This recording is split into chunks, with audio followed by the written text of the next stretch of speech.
If you're rich and if you have money, you can buy the Indian examination system.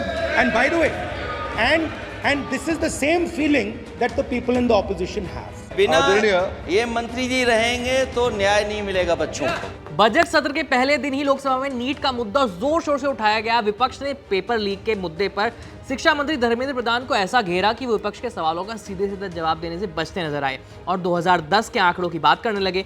NEET paper leak मामले पर नेता प्रतिपक्ष राहुल गांधी और सपा सांसद अखिलेश यादव दोनों ने ही मोदी सरकार और धर्मेंद्र प्रधान पर इकट्ठा होकर हमला बोला। सबसे पहले समाजवादी पार्टी के अध्यक्ष और सांसद अखिलेश यादव ने नीट परीक्षा पर सवाल उठाया और कहा कि 7 सालों में 70 बार पेपर लीक होने का आरोप लगा दिया। धर्मेंद्र प्रधान के इस्तीफे की मांग भी कर दी अखिलेश यादव ने। सुनिए।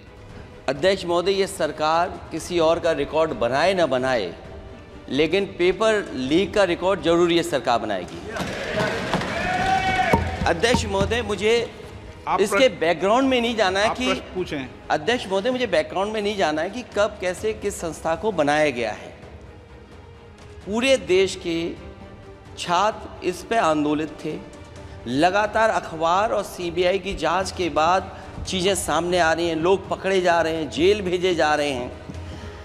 मैं अध्यक्ष महोदय आपके माध्यम से पूछना चाहता हूं मंत्री जी से, क्या सेंटर वाइज जिन बच्चों को सबसे ज़्यादा नंबर मिले हैं, क्या उसकी सूची जारी करेंगे? 30,000 सीटें जहां हैं, कई सेंटर अध्यक्ष महोदय ऐसे हैं जहां 2,000-2,500 बच्चे पास हो गए हैं। सरकारी सीटें 30,000 हैं, कई सेंटर में 2,000 से ज़्यादा पास हो गए। कई प्रदेश के ऐसी जगह है जहां पर कुछ सेंटर से 600 से 650 से ज़्यादा सबसे ज़्यादा नंबर हैं। और अगर वो संस्था इतनी क्रेडिबल थी तो अध्यक्ष महोदय जिन सेंटर्स पे ये परीक्षा हुई उन सेंटर्स का इंफ्रास्ट्रक्चर क्या था? क्या मंत्री जी ने जानकारी की थी इस बात की? अध्यक्ष महोदय, मेरे आपके माध्यम से एक ही निवेदन है कि बिना ये मंत्री जी रहेंगे तो न्याय नहीं मिलेगा बच्चों को। अखिलेश के सवालों का जवाब देने के बजाय धर्मेंद्र प्रधान ने उल्टा अखिलेश के मुख्यमंत्री काल के दौरान हुए पेपर लीक का हवाला दे दिया। देखिए कि अभी सुप्रीम कोर्ट में जो चल रहा है केस, सुप्रीम कोर्ट ने ऑर्डर दिया पूरा विद्यार्थियों की सूची को वेबसाइट में उपलब्ध करा दो। सर, पिछले 3 दिन से देश भर की सारे विद्यार्थियों की लिस्ट पब्लिक डोमेन में उपलब्ध है। ये सारा चीज़ खुले पे है और कई प्रकार की तर्क आ चुका है। सर, मैं एक अभी उसमें केरल के विद्यार्थी भी अच्छे किए हैं। क्या हम ये कहेंगे भी वहाँ भी कुछ गड़बड़ी हुई थी? ऐसे आरोप करना, मैं देश की ग्रामीण इलाका, देश की एसटी एससी इस बार सबसे अच्छा परफॉर्मेंस करने वाले देश की एसटी एससी ग्रामीण बैकग्राउंड आर्थिक पिछड़े लोगों की है। क्या हम उनकी मेधा को हम चुनौती देते हैं? और बाकी रहा क्वेश्चन पेपर लीक की, सर मैं शुरू से मेरा एक स्टैंड रहा, राजनीति नहीं करना, लेकिन अखिलेश जी जब वहाँ दायित्व में थे उस सुबह की सर सारे सूची है कितने बार उत्तर प्रदेश में क्वेश्चन पेपर लीक हुए हैं। इसके बाद राहुल गांधी ने मोर्चा संभाला और पेपर लीक की घटनाओं पर मोदी सरकार को जमकर घेरा। राहुल ने कहा कि ये लाखों बच्चों के भविष्य का सवाल है। राहुल ने कहा कि अभी जो हो रहा है उसे देश चिंता में है। भारतीय परीक्षा सिस्टम फ्रॉड है। लाखों लोगों का मानना है कि अगर आप अमीर हैं तो आपके पास पैसा होगा और आप इंडियन एग्जामिनेशन सिस्टम को खरीद सकते हैं। सुनिए। It's obvious to the whole country that there is a very serious problem in our examination system. This is not just a question of NEET, it is in all the major examinations. Now, the minister has blamed everybody except himself, right? I don't even think he understands the fundamentals of what is going on here. आप प्रश्न क्या है आपका?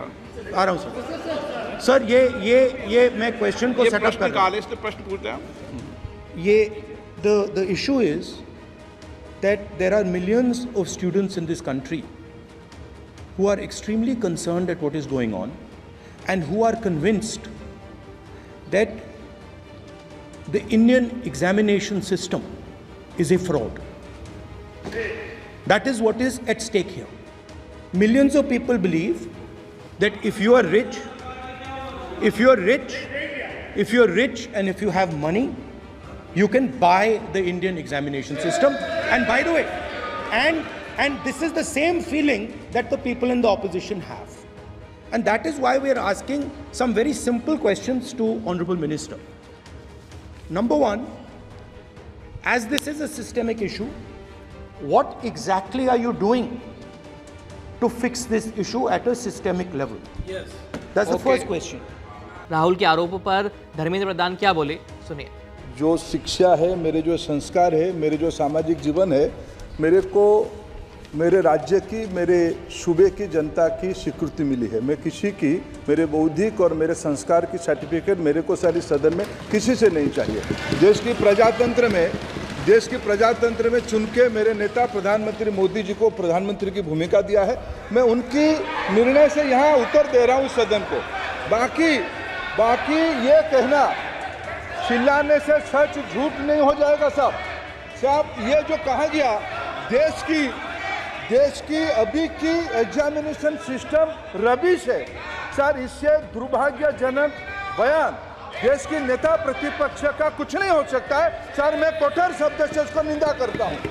बाकी रहा, मैं sir आपके सामने, आपके माध्यम से देश के सामने सर एक तथ्य रखता हूँ सर। जिन्होंने रिमोट से सरकारें चलाई है, 2010 में 3 बिल आया था सर शिक्षा सुधार के लिए। उन्हीं की पार्टी के नेता आदरणीय कपिल सिब्बल साहब 3 बिल लाए थे। उसमें से एक बिल था एजुकेशन, उसमें एक बिल था prohibition of unfair practice bill 2010, जिसके उद्देश्य एजुकेशन इंस्टीट्यूशन में माल प्रैक्टिस को बंद करना।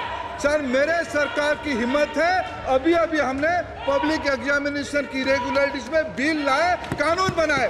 क्या मजबूरी था कांग्रेस पार्टी की, क्या मजबूरी था नेता प्रतिपक्ष की?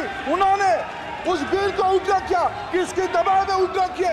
क्या निजी मेडिकल कॉलेज की दबाव में, उनकी घूसखोरी की दबाव में उन्होंने उस बिल को उल्टा किया था? सच सुनने की सामने ही है। ये मैं किसी की विद्वता में प्रश्न नहीं उठाता हूं, लेकिन सच 2010 में शिक्षा सुधार की बिल उन्हीं की सरकार ने लाया था, दबाव में उन्होंने उल्टा किया। ये हमको प्रश्न पूछते हैं। लोकसभा की कार्रवाई से जुड़ी सभी खबरें जानने के लिए देखते रहिए हमारा चैनल एबीपी लाइव। मेरा नाम है आयुष। धन्यवाद।